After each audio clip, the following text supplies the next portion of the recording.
Use 100% silicone caulk at the joint between floor tile and a shower pan to create a flexible, watertight seal that accommodates movement.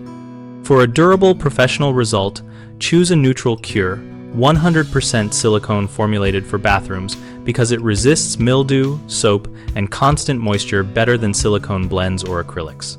Prepare the joint by removing old sealant, cleaning with a household cleaner, and then wiping with isopropyl alcohol so oils and residues are gone. Allow full drying time. Mask both sides of the joint with painter's tape to get a straight bead and cut the caulk tube tip at a 45-degree angle to match the joint width. Load a quality caulk gun and apply steady pressure while moving smoothly along the joint. Aim for a bead thickness that fills the gap without excess.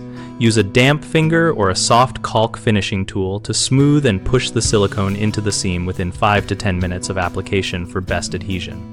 Remove the tape immediately after tooling to leave crisp edges and let the silicone cure undisturbed for the time specified on the tube, typically 24 hours for handling and 72 hours for full cure in wet conditions.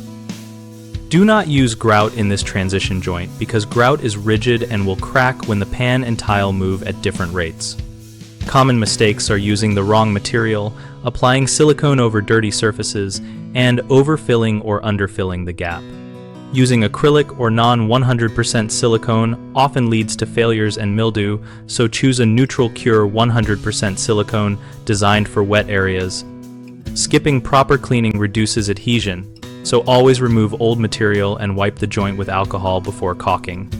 Overfilling causes messy squeeze out and underfilling leaves voids that leak, so size the bead to match the gap and tool it immediately to ensure full contact.